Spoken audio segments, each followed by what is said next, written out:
Thanks for joining us for Political Talk on another PolitiPod Live.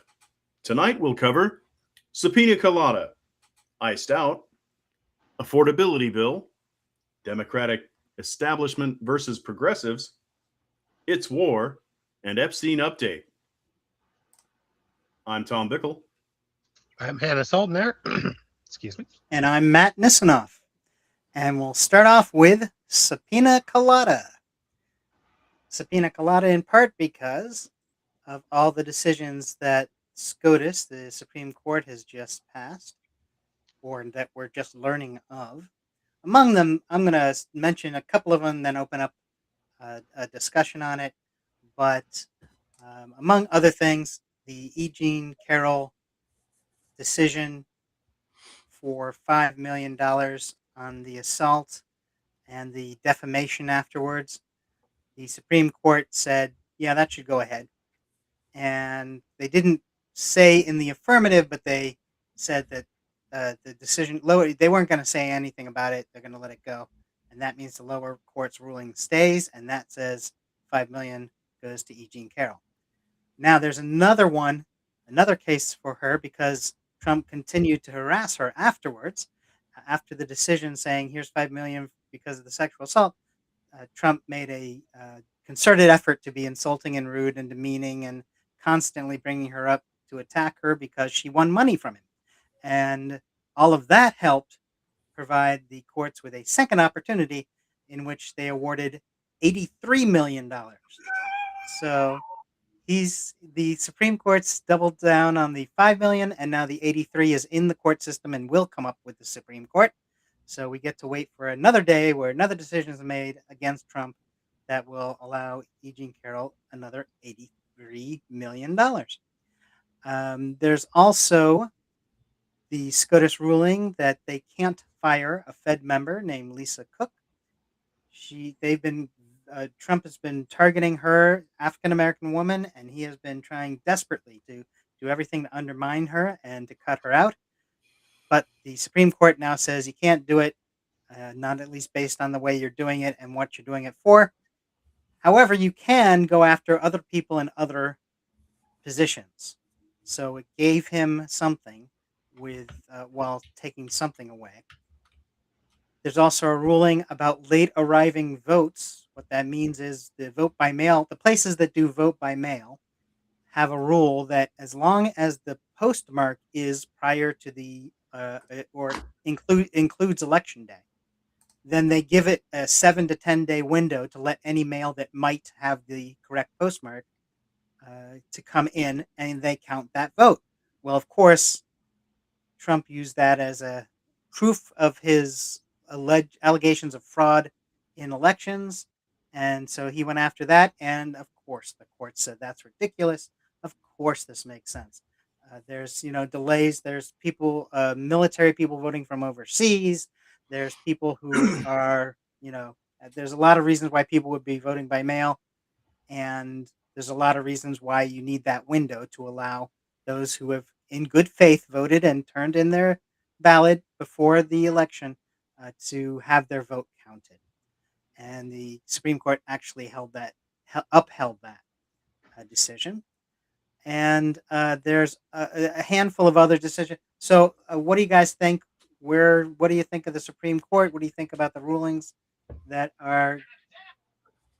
You said it, Groucho. We will definitely talk about that in a few minutes. But before we get to that, how about what you guys think about Supreme Court decisions? There is a famous quote from The Simpsons by, I think it's groundskeeper Willie. I'm bad at this.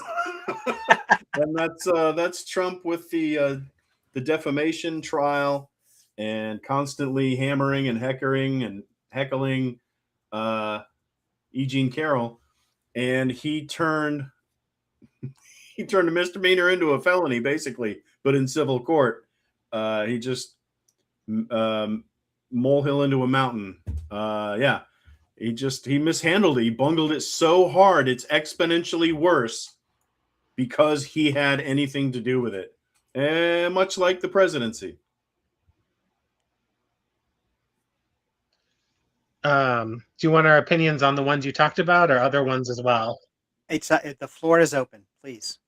Yeah, so I mean, I agree with the, I guess, witch hunt, for lack of a better term, of Eugene Carroll. It's ridiculous. I hope she makes the money, especially Trump, who's, been pretty open about his use of the courts to kind of silence dissent.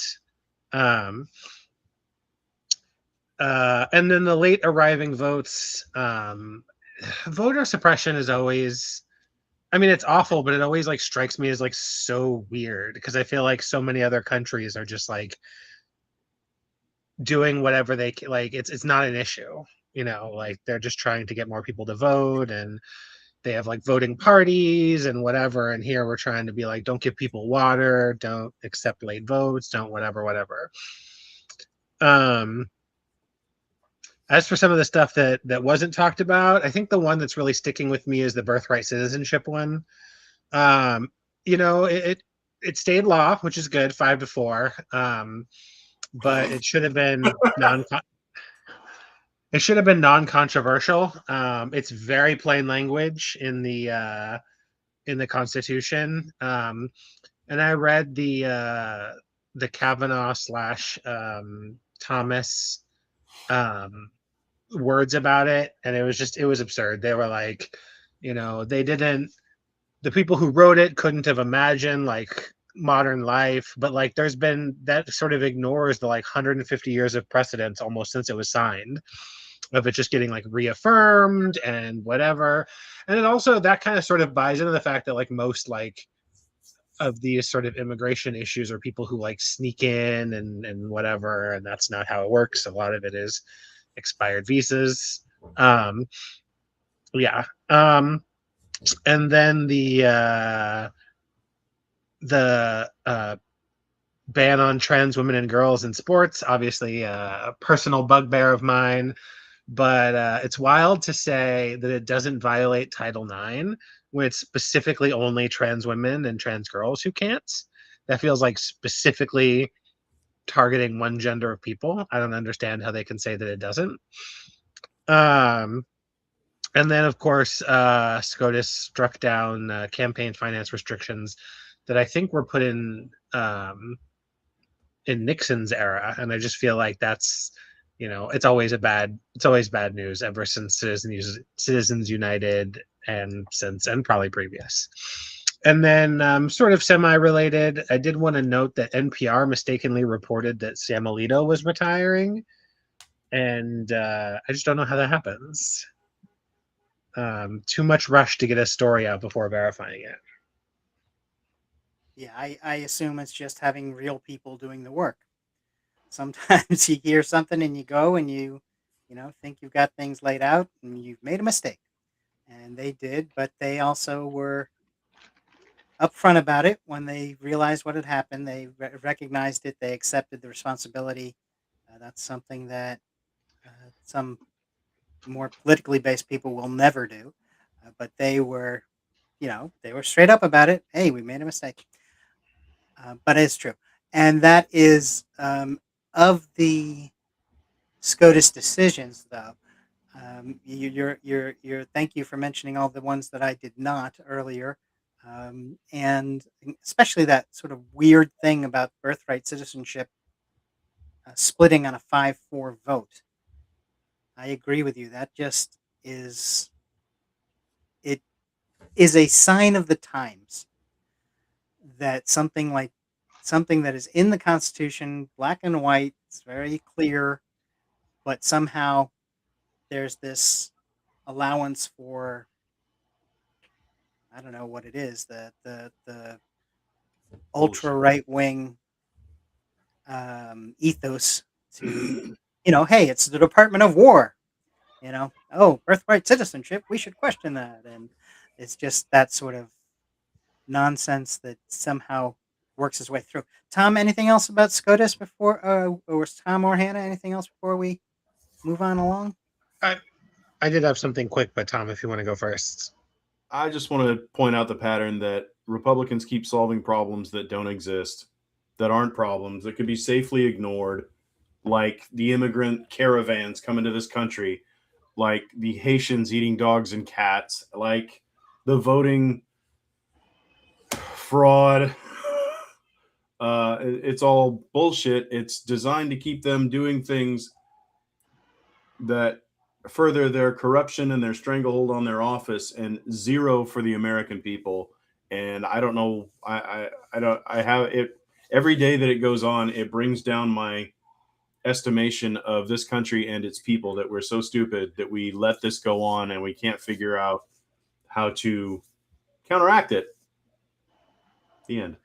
I think it's basically since Gingrich, the Republicans have changed their focus from debating issues and policy Mm-hmm. because they lose. They spent 30 to Sure. 50 years losing on that argument. Yeah. So they thought, well, what else can we do? And the answer is, what is an emotional thing that will provoke an emotional reaction from our Yeah. supporters? Yeah. We can scare the So, dumb half of this country into hating blacks and browns and women and living in fear of God. And God, by the way, says whatever I say he says. It's all you eventually you have to see the magic trick for what it is, and we don't. And it's just more division. It's just subdivide and conquer. And again, the people should be smart enough to eventually figure that out. We're not. We fall for buzzwords, and we fall for jingoism, and we fall for false patriotism, and we fall for, oh my God, there's a brown guy and his wang might be bigger than yours. He's going to come take your women. That's what it all boils down to. It's just the stupid chimpanzee base of the skull, brainstem, lizard brain workings that people don't think at a higher level. They just hear you know, socialism, communism, social democracy, uh, anything but square dancing and apple pie, and they want to pull a gun.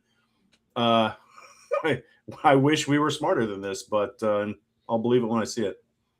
Yeah, and I guess, my point is a little bit undermined by what you said because it's true. But Right. I feel like one of the things that frustrates me so much about this decision is if you don't agree with birthright citizenship, I don't agree with you, but if you don't agree with it, there is a proper way to change it. Like, and I just can't buy the argument that like And these, Republicans and apparently half of the Supreme Court think that that's Trump writing it on a doily or on a cocktail napkin and holding it up for the cameras. That's an executive order. Boom. That's all you need. right. But it's like an amendment to the Constitution requires 2/3 of each house and 3/4 of the state to ratify. So I don't buy that idea of like nobody saw, had the forethought to think that this could be used differently.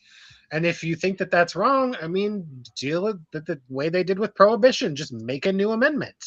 If it passes, then I can still disagree with you, but you are right according to the laws. right. But there's no way Trump's going to follow the law. I mean, Right. come on, be serious. No, it's There's true. It's true. he certainly doesn't follow laws. The 34-time felon, and he certainly doesn't have the ability or patience to do something that would require going through a legislative process that made 3/4 of the vote here and all the states start to ratify. He doesn't have the time. He's not going to live 10 years, so he doesn't have the time to wait. He's got to have things happen immediately. The way to do that's through executive orders. So all of these um, alt-right bizarre ideas get executive orders because it happens quicker, or at least he thinks quicker. And being executive orders, of course, they all stop as soon as he stops being president. But he doesn't know that either. He doesn't understand that. So he thinks he's ruling by decree. I think is a fair summation. And speaking of summations, we are going to turn away from SCOTUS and legal, although we will mention something about Colorado that took place, but we'll bring that in a little later. First, though, we will be moving on to our iced out issue and news from the world of ice. The most recent information is that Lance Sawyer, a former Marine and a Oklahoma State Trooper, has been named lead ice. Previously, he also led a program to help connect law enforcement with immigration authorities. So he's he is well versed in the form of ice that he would like to see, and it's unclear which police crimes he might condone. But he was named by Trump, so we'll see. We'll find out in real time. It does demand that the Senate vote on this. This is one of those things where the Senate is supposed to advise and consent, according to that pesky old Constitution. We're And still doing that? yeah, can you believe it? So Occasionally, inconvenient. From time to occasionally time. rears up its ugly head. Yeah, right. From time now and So- then we are. It's kind of, it's like an old TV. You got to whack it on the side and it flickers, but usually it's good. What else do you think about this? The new appointment to a new ICE leader, and I whether don't or know not the he has. person, but if Trump likes him, he's got to be terrible. Right. Does he have one of those long trench coats? We'll have to find out. Right. Yeah, I'm sure he's going to be, of all the cabinet of ghouls and nincompoops and idiots and more ghouls, I'm sure he's the good one. I'm sure he's fine. Yeah, right. It's always impressive that to get in at this point, you have to be a second, third, fourth, fifth rate ghoul. So It's true. It's true. The good time to get in was earlier, before the country knew exactly how many dimensions we were going to get screwed on. Yeah. I don't know if this is just deck chairs on the Titanic, or basically, you just throw up the next lackey and let them take a fall, and when they take too many falls, you throw up the lackey after them, or what? But it just feels like anybody could probably get. It doesn't seem too different from hiring a bagman for $5 to beat somebody up or something. Just like, great, take the fall for this, and then when you do, I'll just get the next person. Well, your trouble with your theory. Now, lackey was a non-gendered term, but bagman has the word man in it, and Trump don't fire the men. He That's true. fires You know the what? women. That's true. So if that lackey, if there's a, the French probably have a female version, gendered version of it in there. Everything's gendered in those Latin languages. But yeah, if lackey is a woman, yeah, then somebody's going to get held up as a human shield and discarded like tissue, used tissue. But if it's a guy, no, he could be a complete block of wood and he'll be fine. He'll be there till the end. It's true. He'll probably Or be go on to testifying in the congressional hearings next year. right, or go on to a cushy Fox News or one of these One American News or whatever jobs. Absolutely. Maybe they could be Brondo salesmen. It's what plants crave. It is what plants grow. You know what? There is no denying that. It's true, and you know it. All right. Well, turning our eyes away from ICE and on to other issues. The next thing we're talking about tonight is the affordability bill. This is something you may have heard of because it is indeed incredibly popular with both political parties. It's actually a piece of legislation that garnered bipartisan support in both the House and the Senate and was so popular that it passed by large margins in both houses or in both bodies. And Trump just shrugged at it and said, I don't know, bipartisan House, and demanded his election rigging for Republicans bill. That it That's be a direct that, quote, by the way. The medication's not really working.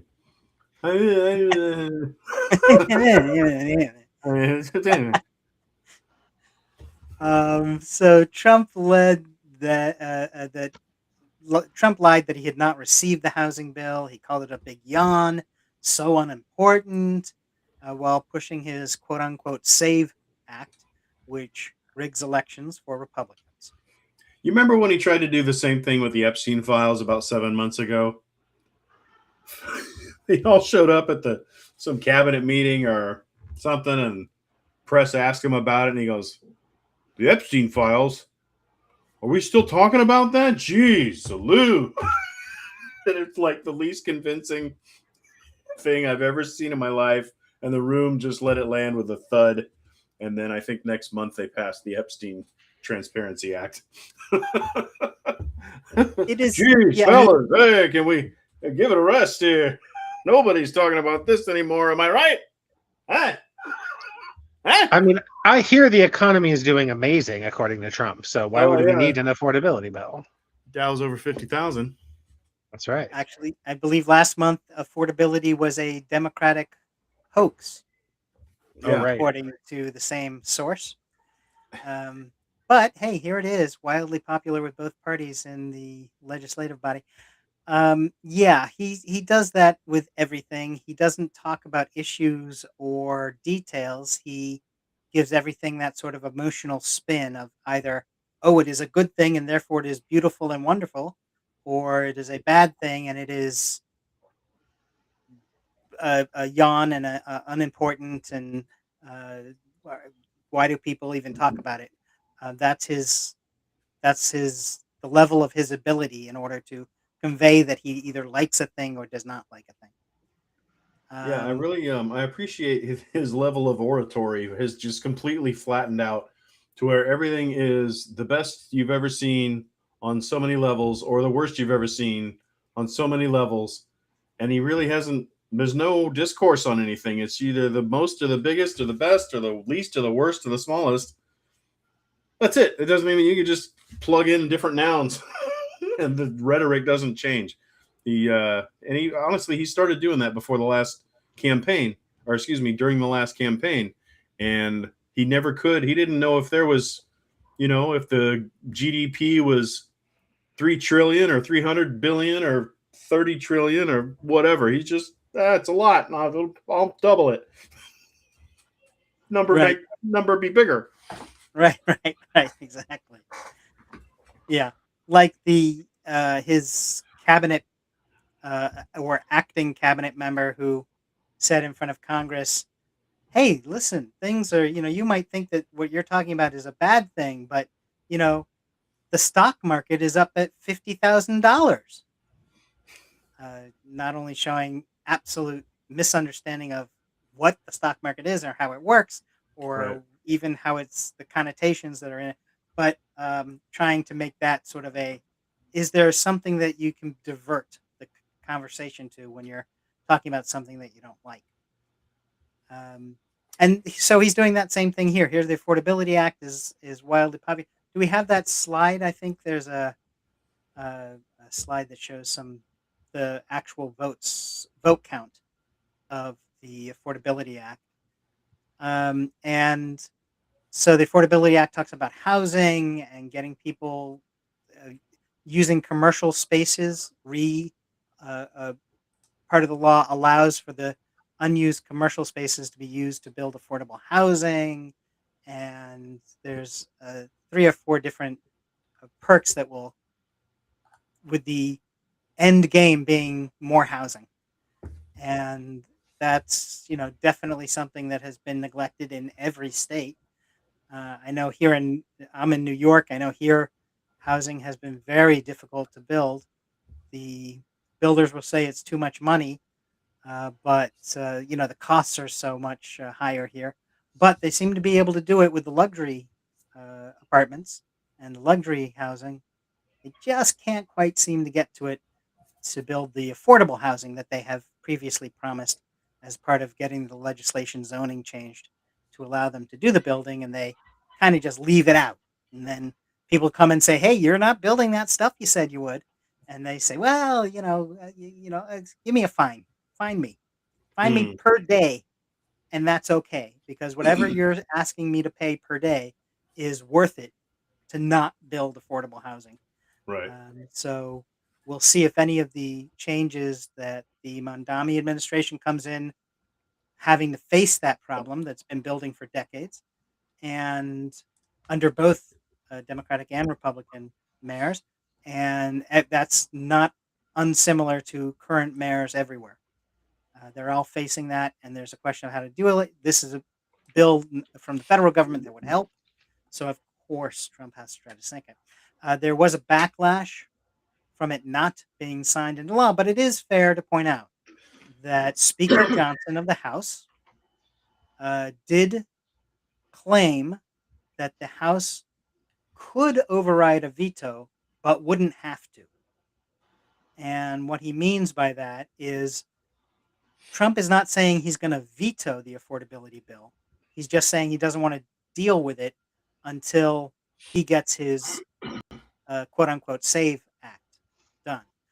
But what he also doesn't understand about legislation is that when a bill is put on his desk, there's a 10-day period where if he chooses not to sign it, that's okay. It still goes into law. He has to actively veto something to stop it.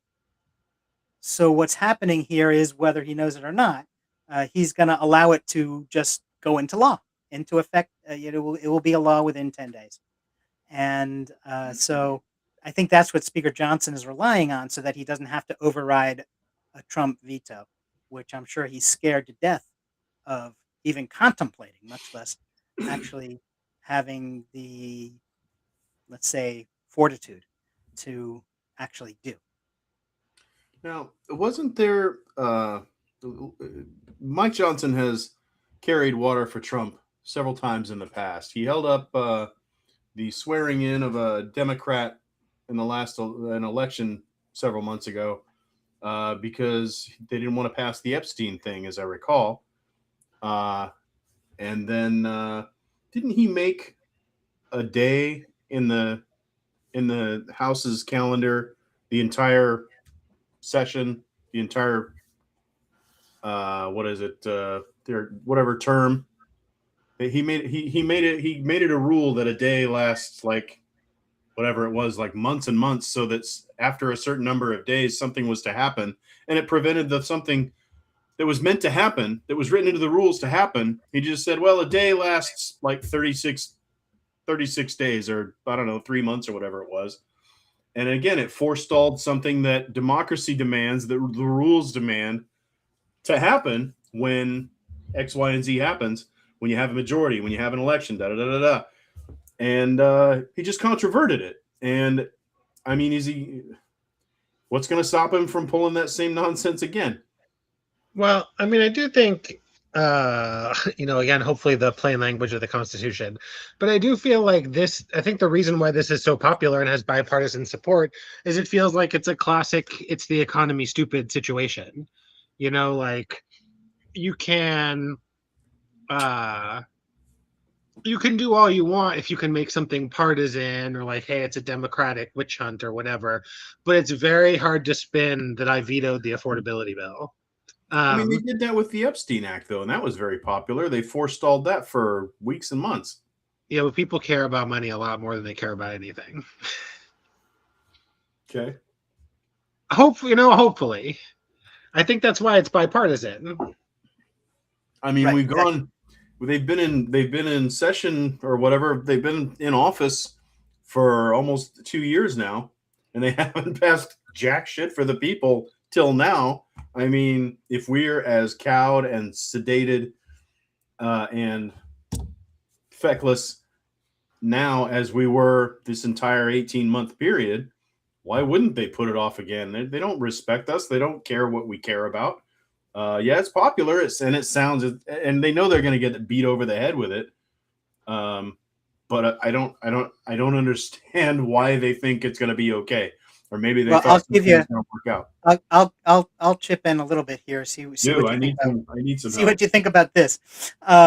First of all, with the Epstein Transparency Act, they could fight that because they were trying to still protect the pedophiles. They want to protect the pedophiles, so they were. They also didn't have as much opposition against them for it. In other words, there were a handful of Republicans that joined Democrats in order to get that bill passed. And so they could continue to oppose it because they wanted to please Trump with the majority of their caucus supporting that position. With the affordability bill, they can't do that because they don't have that support. Look at that vote number. In the House, it passed 358 to 32. That's not done with one party. That is a really true bipartisan something. That is, you have to have overwhelming support from both parties to get 358 votes, especially now because your point is right. You are absolutely correct. They will not do, or they will try to play out as much as possible. That's sort of a delay tactic that McConnell brought in on the Senate side, and the all of the MAGA and pro MAGA people are perfectly happy with that kind of thing, and you're absolutely right. However, here, so many people so many of their own caucus support it that it might be more difficult to just screw it away because 358 people are of your 450 of your colleagues are all of a sudden for it. So you got to kind of go, oh, well, okay, there's one thing here. And plus, they want to be able to point to something. I think you're wrong about it being, there not being anything behind it. I think it is that the election is coming up and they want to be able to say they have something that they did. And they want to have something they can say is popular. They want to have something that says it actually would help if it were to be moved through, or once it does get moved through and actually gets funded and actually gets started. So they do want to have an achievement. And with overwhelming bipartisan support, that's the kind of thing you can get behind just because everybody's behind it. So there's that. And then you'll see the number there as well. The House was 358 to 32, and the Senate was 85 to 5. The MAGA Trump era Senate voted 85 to 5 to pass the Affordability Act after the same era Congress passed it 358 to 32. I would take issue with one thing you said, that Trump doesn't. You seem to imply that maybe Trump doesn't understand that it's going to become law if he just sits on his big butt. I think someone will eventually whisper that to him over his third Diet Coke, and it's not that hard to understand. If it was really complex, I'd say yeah, he probably won't get it, and maybe there's nothing he can do about it. The die seems to already be cast. He can either sign it or not sign it, but. Well, he could yeah. actively veto it, and just I have to bring up the point you said that I implied it. No, I specifically said it. Okay, I couldn't remember exactly how you put it. I don't want to accuse you. Very clearly said it, and I because I think it's the truth. Yes, I'm sure somebody has said it to him in a meeting. Yes, I'm sure that was not the last person who spoke to him, or the last person who spoke to him on this specific issue. So there's no way that he's going to remember that and consider it. And because of his own actions, I would say there's no way he could, because if he were cognizant of that, then he would just veto the thing. So you think he's gonna sleep right through it? That's your prediction. He's not going to veto for the affordability. Yeah, I think for the affordability bill, he's going to complain and try to use any conversation about the Affordability Act, Affordability Bill, to try to spin the conversation to his saving Republican election hopes of his quote unquote SAVE Act, because he's trying to change the narrative. And he doesn't want something good to happen. He wants to make certain he gets what he wants, which is the SAVE Act. So he's going to talk about that every chance he gets. Whenever anybody, the affordability, I don't even know what that is. I was just unemployed. I don't know. And then he's going to turn the conversation to the thing that he wants to talk about, because that's his style. I only have 2 terms of his being president to support my theory, but I do want to point out there is a fourth option that I was actually just reading about in advance of this. There's something called a pocket veto. So if it gets it's already been passed, but let's say it's a theoretical law. If it gets passed and it gets sent up to the president, he has 10 days to sign it, and if he doesn't, it becomes law. However, if he vetoes it and the houses of Congress are on break, if nothing happens, if they don't return in 10 days to override his veto, it just disappears. So there's also that. Yeah, that there Um, is that thing, but he's not. We're not close enough to a recess or the end of this Congress for him to be able to pull that off. But yes, yeah, and you are correct. I imagine there is too many eyes on this bill to pocket veto it. Um, so Yeah, for a normal politician, they wouldn't even. They just they may not consider it. And for him, he certainly wouldn't do that. No, Tom is right. Somebody else in the administration might come up with the idea, or think about it, or talk to him about it. But it's not going to be somebody important enough for him to bother to listen to. And he's certainly, not going to follow through on something that is such, from his perspective, such minutia of legislation. Allegedly.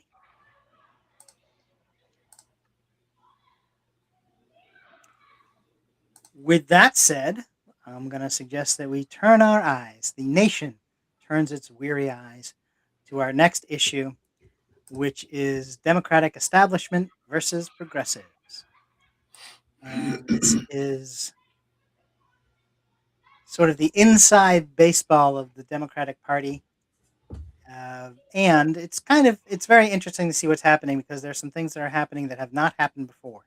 And the establishment is, the establishment of Andrew Cuomo and Chuck Schumer and uh, the Pelosi. there you go. Yeah, there's a lot of a lot of folks. And so, what is going on is in recent elections, people who are calling themselves progressives are starting to win the elections in the primaries. And the primary election, where the party members come together to elect who their champion will be for the general election down the road, are starting to select progressive. So, for instance, in Kentucky, for the Democratic nomination for the empty Senate seat down there, Charlie Booker took on Amy McGrath in the Democratic primary, and Amy won last time the last cycle. This was a race. These two folks met, and that time Amy McGrath won. This time, Charlie Booker proclaimed himself proudly to be a progressive, and he won the larger areas of Kentucky, the Democratic Party for Kentucky, the Jefferson and Fayette counties, and Amy McGrath took the more rural areas. And simply put, there's more votes in Jefferson and Fayette County. So Charlie Booker is the Democratic nominee for Senate in, of all places, Kentucky, and he is running as a progressive, a proud progressive. You look at Maine, the progressive Greg Plattner, who will be the Democratic nominee for the Senate seat up there. The unfortunately not open seat, that's Susan Collins' seat. You may know the famous Senator and wall sitter Susan Collins, who will coast her way to the November election. And then Greg Plattner will have an opportunity to run against her. We'll see what Maine wants. But he has run as a progressive consistently in this race. He was named by Bernie Sanders and a collection of the more progressive, not only senators but supporters. And when he was looking like he had a 9-point lead in the polls, all these stories about sexting and all these things that he had done uh, that are not so acceptable, perhaps, from an adult with another adult and a consenting adult. But that was all brought up after he was shown being in the lead. Now it's kind of closer. They're within the statistical error. So it's like 45, 47 in the polls right now. So we'll see what actually happens in November. But his establishment opponent in the primary was the current governor, the incumbent governor of Maine, Janet Mills, was the person who ran against progressive Greg Plattner, and things were going so well for him that Mills dropped out of the race. She didn't even finish the primary election cycle. She dropped out, so he became the nominee. Sort of, he was bound to become the nominee because the establishment opponent dropped out. Down in Texas, James Tallarico, Democratic nominee against the Republican and walking disaster zone known as Ken Paxton. Paxton's wife recently divorced him based on what she called the quote biblical lack of biblical values unquote, and has been endorsed by Trump. Of course, after that, Trump would of course endorse him, and that has brought about a rift within the Republican Party in Texas. Tallarico, we'll see if he beat Representative Jasmine Crockett pretty handily, and he is going to, and his whole campaign has been, I'm a progressive with Christian values. So we'll see how things go in Texas for him. Now, the big couple of things that have happened were the New York primary and the last night's Colorado primary. And in Colorado last night, the Democratic primaries brought the left wins in a number of big races. One or two did not win, but some primary examples are the Democratic nomination for governor. Michael Bennet, a senator, was up for the establishment, and Phil Weiser, who is actually the state's attorney general, but ran his campaign as I'm kind of an outside progressive kind of guy. And that worked. The election was 55% for Weiser and 44% for Bennett. And the Democratic nominee is going to be Weiser in the governor's race. Now, in the Senate race, the opposite results happened where the establishment guy, John Hickenlooper, also a senator, went up against Julie Gonzalez, who was the progressive, and the exact opposite results, where Hickenlooper, the establishment guy, got 55, and Gonzalez got 44. And if you look at the map, the official election result map, it's much more. It looks much worse for Gonzalez because Hickenlooper won every single county except the city of Denver. The city of Denver voted for her. Every single other place voted for Hickenlooper. So it was pretty definitive, but it came out, the final total was 55-44. So the establishment got one there. Back to the progressives, however, in the Congressional District 1, the Democratic Socialists of America, Milat Kiros, took the nomination from Diana DeGette. DeGette is a 15-time congressperson, so that's 30 years in Congress. She's had opponents before and always dispatched them rather handily, but last night, that's not what happened. And DeGette is actually the 7th House member to lose renomination at the time of this recording. So from both parties, Democrats and there are 2 Republicans 5 Democrats, 2 Republicans, who have lost being renominated as the incumbent. So that's something that's noteworthy because usually incumbents coast. But things like this are actually happening out there. And in the 8th Congressional District, it also had a progressive candidate, Manny, I'm going to mispronounce this, I'm afraid, Root-Neely. I apologize for mispronouncing it, but he was versing the established candidate Shannon Byrd, and Manny took it 62% to 39. So he really, whereas all the other ones were 55-45, which is still pretty much a landslide, Manny really mopped the floor with Byrd, 62-33. So he'll be the Democratic nominee. We'll see what comes from having progressives on the ballot in November. And also in the Denver area, there were some state races. There were 2 or 3 seats on the local level, on the state level of Colorado government that went with progressive candidates for the Democratic nominee instead of establishment members. And of course, the big story from last week was in New York City, and it happened on both the national level and some local, very local seats, where progressive candidates just did incredibly well against establishment candidates. This is not like in 2025, where aggressive DSA candidate Mandami, uh, handily dispatched of the establishment Andrew Cuomo candidate. But there's a local thing in Brooklyn called the county committee. It has a executive committee, and they went in with the establishment having 23 or 25 seats somewhere in there, and now they lost about 9 elections. So it will be a progressive for the first time ever. The local county committee will be in the progressives' hands, and that also was shown in the federal level elections, uh, where Mondami endorsed 3 candidates for Congress, and all 3 of them won.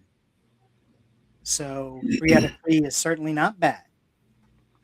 And he was supporting them early on when people were still saying, "Oh, you may not want to do that," and you don't want to endorse too early and all that kind of thing. And he did endorse them, and they all won, so it worked out. There's also in New York a thing where the establishment is getting kicked back from on one of former mayor Eric Adams, one of his vice mayors, Randy Maestro, who has been leading a thing called the Charter Revision Committee that was put in place by Adams and then disbanded several days after Mandami became mayor. He disbanded it and replaced it with people from his administration, which makes sense. But Maestro saying, well, but I was appointed by Mayor Adams and therefore I'm still a thing. And our revision committee wants to have open elections in the primaries. Right now they're closed, meaning only the people from within the party that the primary is for vote in that primary. And he's saying, no, it should be open. Everybody should vote in the every primary. So we'll see how far he gets, not having any actual power anymore, and whether or not Mayor Mondami is allowed to do things like name people to his administration because it's his administration. Okay, so all of that was supposed to be background for talking about establishment versus progressives. What do you think? Well, I just want to say, as a person who was born in Colorado and now lives in New York, you're welcome for all this. No, I mean it's it's a good sign, hopefully, as a person who's pretty progressive in my sort of politics, I guess I'm always happy about it. But I do want to note that Mamdani had, a campaign where he listened to people and he asked people, and he has a lot of history of organizing and these kinds of things. And so, I would hope that a lot of these sort of, you know, new into office people do similar and do good jobs for their constituents, as opposed to just, that's kind of, you know, it doesn't really mean anything to me if you have my politics if you're not really doing anything. Um, and yeah, and then I guess from the Colorado standpoint, Colorado is a state that really values its sort of independent thinking, which is how it gives us these sort of progressive candidates while also giving us, MAGA Republicans. And so, yeah, it's always interesting to see how elections go there, and we'll see. But I guess what I want to say is that I don't want to horseshoe theory, because it's not that at all, but both of them do represent frustration with how things have been going. Yeah, and I think that I would absolutely agree with your point that it's exciting to win the election. Now you got to do something. What these wins really mean is that the progressives are going to have to put up or shut up. They're going to have to actually follow through and do things now, and see that they work out well, so that they can say after that, the next cycle, they'll be able to say, "Hey, look, we wanted to come in to make a difference, and we are," as opposed to we want to come in and then, oh well, but we can't do this and we're not going to do that and we're going to reconsider doing this, and that will kill not only good legislation and good policy, but it will also kill their chances, because everybody will say, we've given you a chance. We now's your you had a chance. And it's like in the United Kingdom with Keir Starmer. He was brought in saying, I'm going to change things, I'm going to strictly focus on making things efficient and working, and then he got in and he kind of didn't, and the country went sour on him. um, Yeah, that yeah. same Well, concept.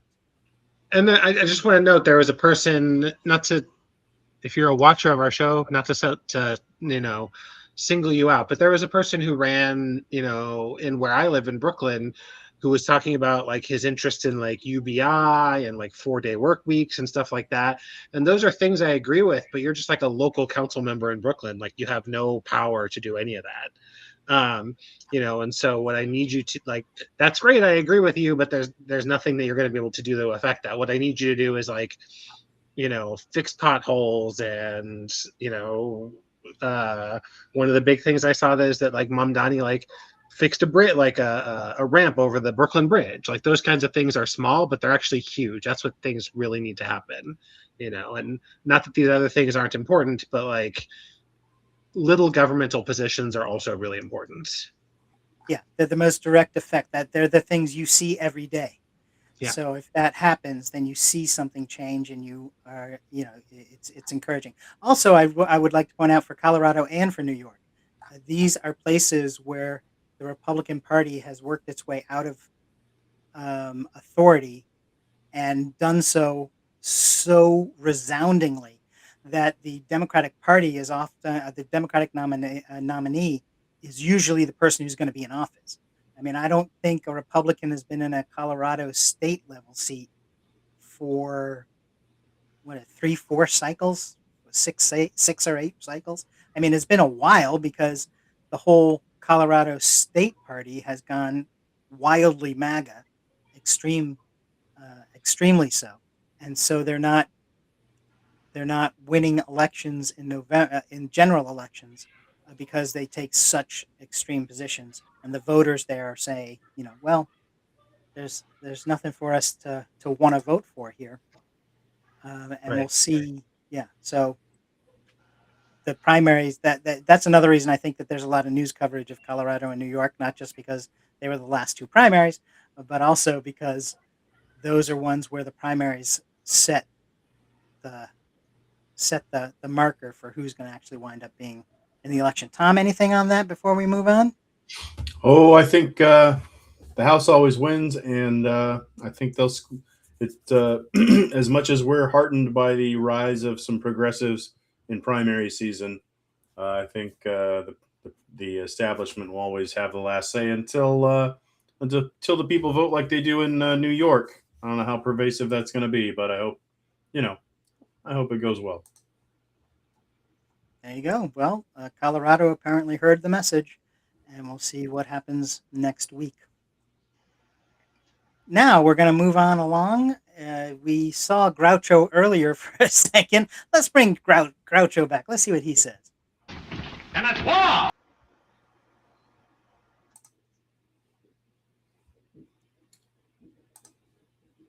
There you go. It's war. I don't know if you caught that. He got most of it out. It's war. Ah, okay. I'm not seeing it, but give it a second. Well, he'll interrupt me. It'll be fine. I'll give him permission. And it's There's one war! person I'll let speak over me. It's Groucho. There he is on the video. So let me start in on this. It's war, and Iran has struck U.S. military bases. Oh, I'm sorry. As part of the vaunted peace agreement that has already been signed, Iran has struck U.S. military bases in Kuwait and Bahrain, and threatened to halt the talks with the U.S. That comes after the U.S. struck Iranian targets last week in response to Iran's alleged drone attacks on a Singaporean-flagged ship.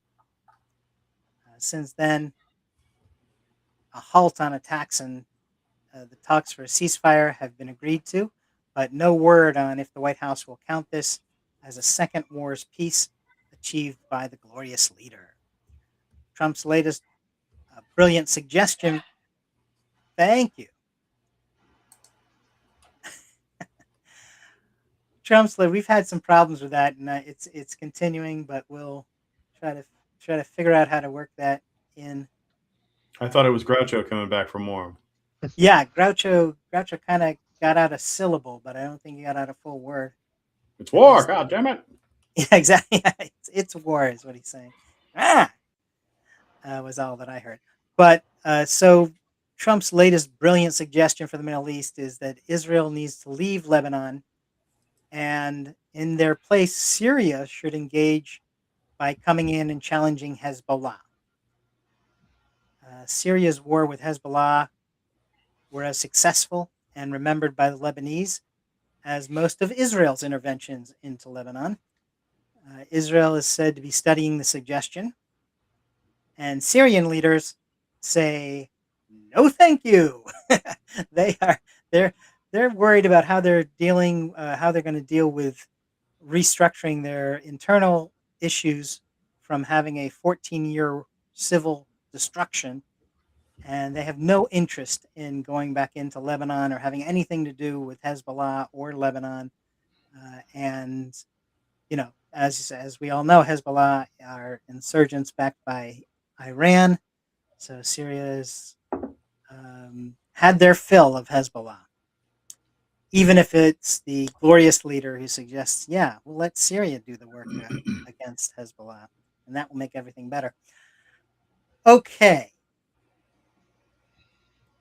It's time for an Epstein update. We've been talking about so many issues and things, and Affordability Act and the so-called SAVED Act and the elections, but we don't want to overlook the Epstein files, right? So Hannah mentioned this actually initially, but the DOJ is facing a judge's order to release unredacted versions of some of the Epstein files.